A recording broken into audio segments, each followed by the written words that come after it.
Que se cache-t-il derrière ce coquillage jaune et rouge que l'on voit dans chaque station-service? Une histoire d'ambition, d'ingéniosité et une légende noire qui hante encore aujourd'hui l'un des géants énergétiques de la planète. Les origines, coquillages, épices et un rêve oriental. Retournons au Londres de 1833. Marcus Samuel, un modeste commerçant d'antiquité, construit une affaire prospère en important des coquillages d'Extrême-Orient. Ces coquillages, utilisés pour décorer des boîtes et des ornements, sont la base d'une fortune qui s'étendra bientôt vers des horizons bien plus lucratifs. Ses fils, Marcus Jr. et Samuel, héritent de la vision entrepreneuriale de leur père. Mais ils voient au-delà des coquillages. Ils observent l'essor du transport maritime à vapeur et la demande croissante de kérosène pour l'éclairage. Le monde change et l'énergie devient le nouvel or. En 1897, les frères Samuel réalisent un coup de maître. Ils conçoivent le premier navire pétrolier capable de transporter du pétrole brut en vrac à travers le canal de Suez, une prouesse de l'ingénierie navale pour l'époque. Ils baptisent ce pionnier Murex, nom scientifique d'un type d'escargot de mer. Ainsi naît la Shell Transport and Trading Company, un nom qui évoque les origines modestes de l'entreprise familiale. La guerre du pétrole et la fusion impossible. L'empire Shell grandit rapidement, mais il n'est pas seul. Aux Pays-Bas, la Royal Dutch Petroleum Company, dirigée par l'astucieux Henry Deterding, domine l'extraction de pétrole dans les Indes orientales néerlandaises, l'Indonésie actuelle. Deterding, un homme ambitieux et impitoyable, rêve de contrôler le marché mondial du pétrole.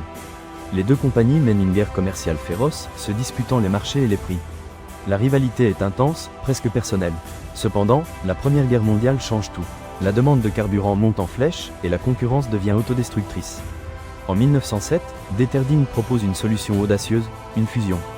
Contre toute attente, le Royal Dutch Shell Group naît de l'union de la Royal Dutch et de la Shell Transport and Trading.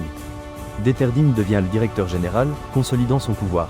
Le coquillage Saint-Jacques, symbole de la famille Samuel, devient le logo officiel de la nouvelle compagnie. Un symbole d'unité, né d'une rivalité acharnée. Expansion mondiale et temps turbulent. Shell s'étend dans le monde entier, construisant des raffineries, des stations-service et un vaste réseau de distribution. La compagnie devient synonyme d'énergie, de progrès et de modernité. Mais le chemin n'est pas exempt d'obstacles. La Grande Dépression de 1929 frappe durement l'industrie pétrolière. Puis, la Seconde Guerre mondiale menace de détruire tout ce qui a été construit. Deterding, avec ses sympathies pro-allemandes, devient une figure controversée. Après sa mort en 1939, son héritage est entaché par la polémique. Shell survit à la guerre et s'adapte au nouveau temps. La compagnie investit dans la recherche et le développement, explorant de nouvelles sources d'énergie et améliorant l'efficacité de ses produits. Le coquillage jaune et rouge devient un symbole omniprésent, présent dans chaque recoin de la planète. Le mythe du boycott est le coquillage maudit. Mais l'histoire de Shell est également marquée par la controverse. Une rumeur persistante, qui circule depuis des décennies, affirme que la compagnie a été victime d'un boycott massif dans les années 1990 en raison de ses activités au Nigeria. Selon cette légende urbaine, Shell a été accusé de complicité dans l'exécution d'activistes environnementaux qui protestaient contre la pollution causée par l'extraction de pétrole dans le delta du Niger. L'image du coquillage Shell a été associée à la destruction environnementale et à l'oppression. Ce boycott est-il vrai? La vérité est plus complexe.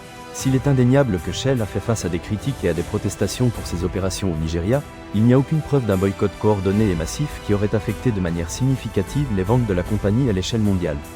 Cependant, les dommages causés à la réputation de Shell ont été considérables. La compagnie a été obligée d'améliorer ses pratiques environnementales et d'investir dans des projets de développement durable au Nigeria. Le « coquillage maudit » est devenu un rappel constant de l'importance de la responsabilité sociale des entreprises. Shell aujourd'hui, un futur durable? Aujourd'hui, Shell est l'une des plus grandes entreprises énergétiques du monde. Mais la compagnie est confrontée à de nouveaux défis. La préoccupation croissante concernant le changement climatique, que la transition vers des sources d'énergie renouvelables oblige Shell à se réinventer. La compagnie a investi des milliards de dollars dans les énergies renouvelables, comme l'éolien et le solaire. Shell s'est engagé à réduire ses émissions de carbone et à devenir une entreprise d'énergie nette zéro d'ici 2050. Shell parviendra-t-elle à s'adapter au nouveau temps? La compagnie pourra-t-elle laisser derrière elle son passé controversé et construire un avenir plus durable?